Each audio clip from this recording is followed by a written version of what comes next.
क्यों डराते हो जिंदानों की दीवारों से, वही हो रहा है।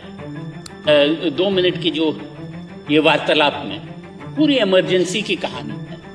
तो उमर खालिद ने क्या बोला था और कहाँ बोला था? अमरावती में। मटेरियल क्या है सर? 3000 पेज है, 6000 पेज है और उसमें कुछ है नहीं। आप ढूंढ लीजिएगा क्या मटेरियल है।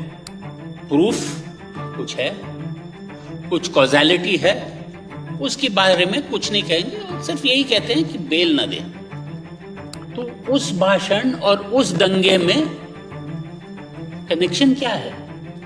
उतना तो पूछ सकते हैं। सभी लोग यही कहे, मैं नहीं जानता, मैं नहीं मानता और मैं नहीं डरता, तभी ही आगे देश बढ़ेगा। हिंदी उर्दू थोड़ी कमजोर है, पर मैं हिंदी में अंग्रेजी बोल दूंगा और अंग्रेजी में हिंदी बोल दूंगा, क्योंकि आज के जमाने में आप ठीक से बोलो या ना बोलो, शुद्ध हिंदी, क्लिष्ट हिंदी में बोलो या पाक साफ उर्दू में बोलो या किसी भी भाषा में बोलो, पर बोलो। आज हम हमेशा यही देखते हैं कि कोई सुन रहा है, कोई कुछ कहीं लिख रहा है हमारे बारे में। एक जमाने में इमरजेंसी के वक्त हमने सुना था फली नरिमन साहब से एक कहानी कि वो एक दिन सुबह सुप्रीम कोर्ट के जो लाइब्रेरी थी वहां आ गए थे और वहां उस जमाने के 2 दिग्गज वकील बैठे थे, एस.टी. देसाई और सी.के. दफ्तरी। सी.के. दफ्तरी साहब भारत के अटॉर्नी जनरल भी रह चुके थे। तो देसाई दोनों गुजराती थे और उस वक्त गुजराती भी कभी कभार बोलते थे।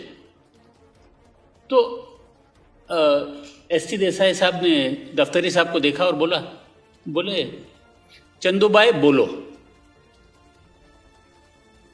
और दफ्तरी साहब ऐसे ही अपने पाइप को ठीक ठीक करते हुए वापस देखे उन्हें और बोले पहला तमे बोलो, पहले आप बोलिए। उस 2 सेकंड या 2 मिनट की जो ये वार्तालाप में पूरी इमरजेंसी की कहानी है।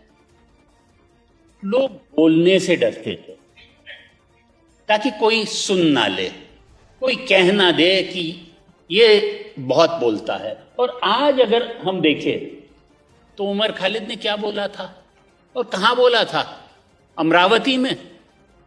दंगे कहां हुए थे? दिल्ली में। शर्जील इमाम कहां बोला था? कहीं और। भीमा कोरेगांव के लोग बोले कहां थे? कहीं नहीं बोले थे।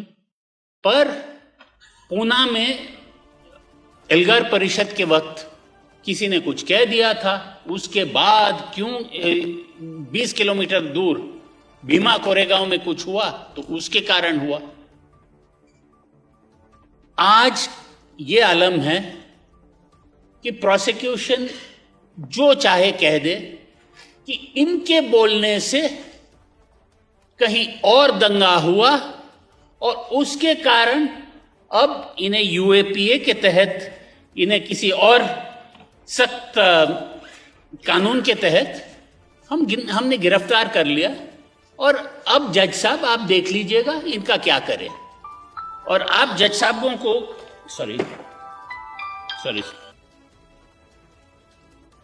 और जज साहबों को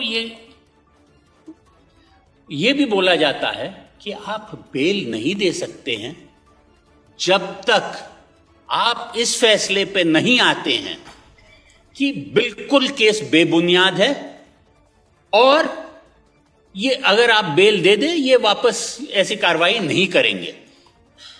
तो बेबुनियाद कैसे साबित करें?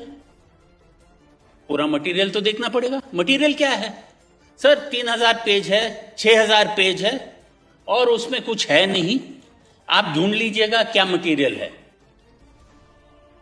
इन्वेस्टिगेटिंग एजेंसीज को एक ही फॉर्मूला है जैसे एग्जाम में कोई लिखे जाता है, सोचता है कि हर पेज के लिए अगर एग्जामिनर आधा मार्क भी दे दे, हम पासिंग मार्क तो ले आएंगे, तो इन्वेस्टिगेटिंग एजेंसी सब कुछ लिख देता है, इन्होंने ये कह दिया, वो कह दिया, ये कह दिया, उसीलिए फिर ये हुआ।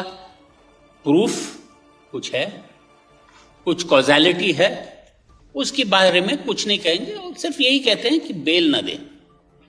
आज के जमाने में जरूरत है संविधान को डिफेंड करने के लिए न सिर्फ वकीलों की, पर शेरदिल जजों की भी जरूरत है।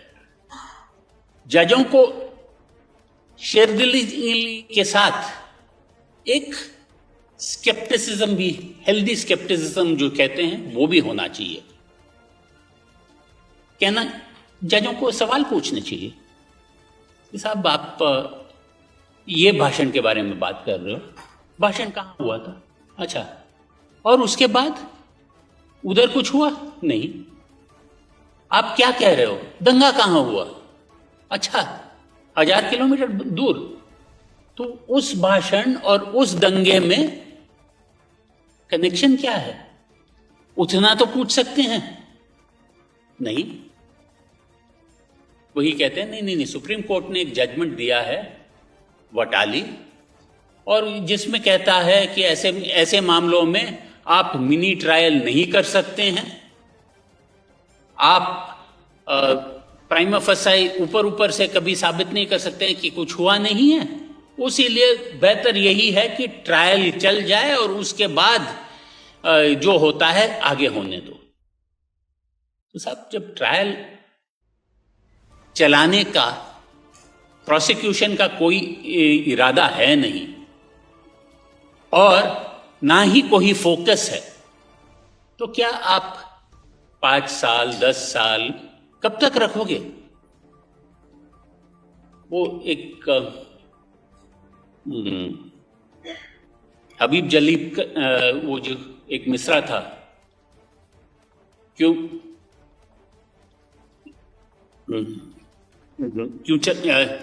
जिंदानों से डराते हो तुम?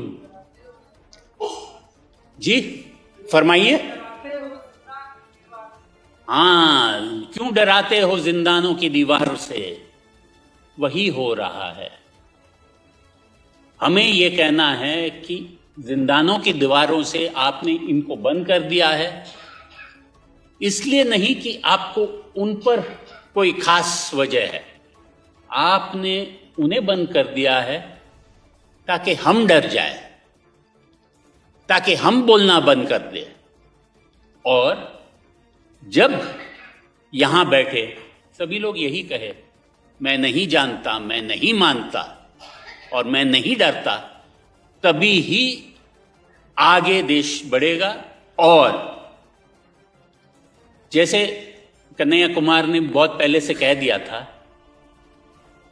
कि बर्तानिया से आजादी हम भारत को मिल गई है, पर भारत में आजादी भारत के लोगों को वो जो काम जनरेशन का है, और इस जनरेशन के हमारे संविधान के इन्हें गिना जाएगा। शुक्रिया, जय हिंद।